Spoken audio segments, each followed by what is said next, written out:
في هذه الليلة لم يكن الصعود جسدا فقط، بل كانت الروح ترفع إلى موضع لم يبلغه بشر من قبل.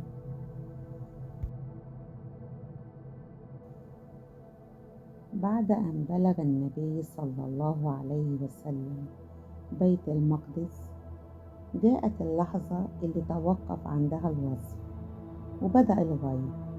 صعود لا يشبه أي صعود، وارتقاء لا تقاس مسافته بالأقدام بل بالمكانة.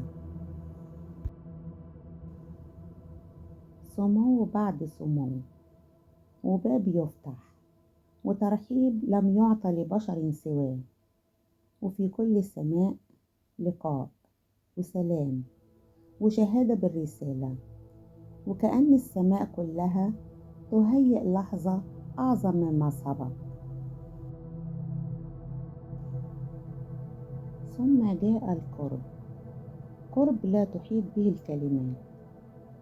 ثم دنا فتدلى، فكان قاب قوسين أو أدنى. هنا لم يكن هناك زمان ولا مكان ولا صوت، إلا أمر من الله.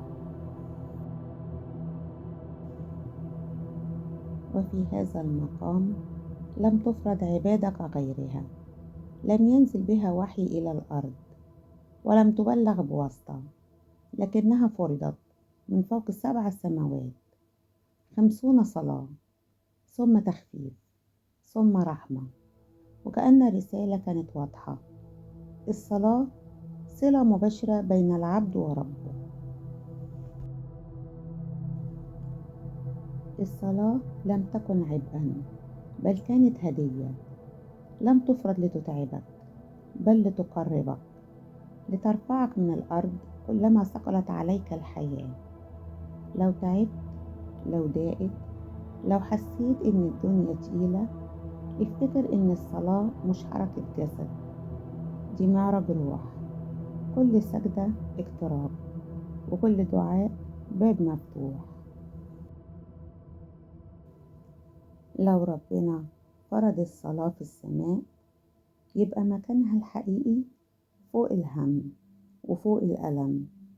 وفي الحلقة الجاية هنشوف الرحمة وهي بتسبق التكليف.